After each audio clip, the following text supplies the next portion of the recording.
నిజామాబాద్ లో గంజాయి గ్యాంగ్ రెచ్చిపోయింది. స్మగ్లర్లను అడ్డుకునేందుకు యత్నించిన ఓ ఎక్సైజ్ మహిళా కానిస్టేబుల్ కారుతో ఢీకొట్టారు. ఆపై కారు రివర్స్ తీసుకునే క్రమంలో మరోమారు ఆమె మీదకు కారెక్కించారు.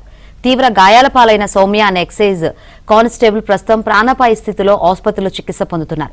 48 గంటలు గడిస్తే గానీ సౌమ్య పరిస్థితిని అంచనా వెయ్యలేమని వైద్యులు చెబుతున్నారు. స్మగ్లర్లు గంజాయిని విక్రయిస్తున్నారనే పక్కా సమాచారంతో స్థానిక ఎక్సైజ్ సీఐ స్వప్న శుక్రవారం రాత్రి నిజామాబాద్ నగర శివార్లోని మాధవనగర్ కు తన సిబ్బందితో వెళ్లారు. స్మగ్లర్లను పట్టుకునేందుకు వెళ్లిన సమయంలో గంజాయి గ్యాంగ్ హఠాత్తుగా తమ కారును వారిపైకి పోనిచ్చారు. సీఐ స్వప్న తప్పించుకోగా కానిస్టేబుల్ సౌమ్యపై కారు ఎక్కించారు. తిరిగి రివర్స్ చేస్తున్న క్రమంలో మరోసారి సౌమ్యపై కారు ఎక్కగానే ఆమె అక్కడే విలవిల్లాడింది.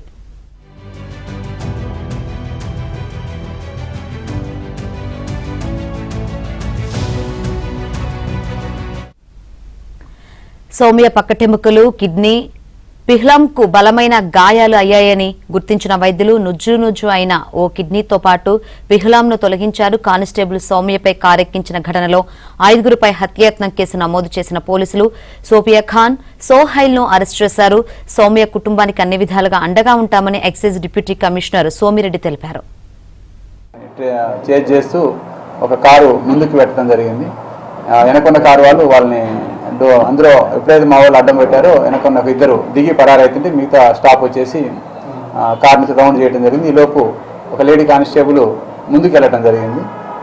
వాళ్ళు అంటే ఈ కారు అడ్డం పెట్టిన తర్వాత ఉన్న స్పేస్ నుంచి వెళ్ళిపోవాలనే ఉద్దేశంతో స్పీడ్గా వేగం పెంచడంతో ఆ కానిస్టేబుల్ ఏదైతే సౌమ్య అనే కానిస్టేబుల్ గాజుల సౌమ్య, అమ్మాయిది మోసరా 23 సంవత్సరాలు, 2024లో జాయిన్ అయింది. ఆ మీద కారు ఎక్కడం జరిగింది. ఒక టైర్ కూడా ఏదైతే అబ్డామినల్ పొత్తి కడుపు మీదకి ఎక్కడం జరిగింది. ఇమీడియట్లీ మా వాళ్ళు వెళ్ళి అక్కడికక్కడే హాస్పిటల్ తీసుకోవడం జరిగింది. వాళ్ళిద్దరిని ఎవరైతే కారులో ఉన్న మిగిలిన ఇద్దరిని అరెస్ట్ పట్టుకొని అందులో ఉన్న వ్యక్తిపై 3 కేజీల గంజాయి కూడా దొరికింది.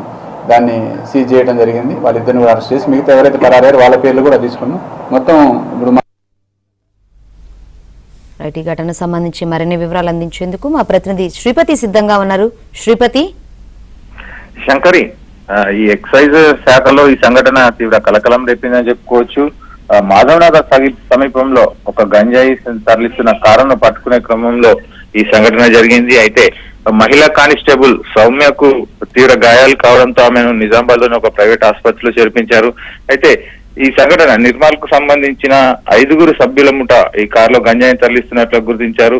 ఈ 5గురు కలిసి నిజామాబాద్ నుంచి నిర్మల్ వెళ్తుండగా ఎక్సైజ్ పోలీసులకు సమాచారం వచ్చింది. దీంతో ఒక ప్రత్యేక బృందం రాత్రి వేళల్లో ఆ మాధవనగర్ సమీపంలో తనిఖీలు చేపట్టింది.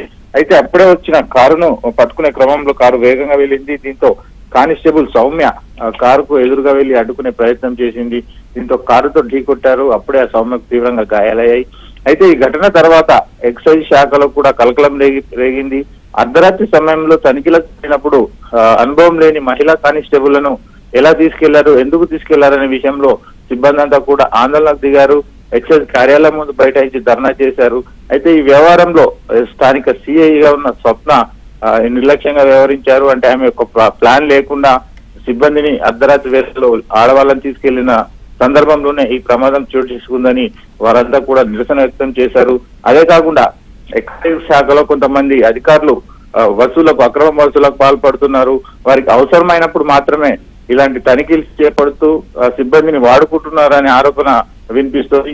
ఈ తరుణంలోనే ఇలాంటి సందర్భాల్లోనే ఎక్సైజ్ అధికారులకు సిబ్బంది బలి కావాల్సి వస్తుందనే ఒక విషయంలో కూడా ప్రస్తుతం నిజామాబాద్ ఎక్సైజ్ శాఖలో చర్చ జరుగుతోంది.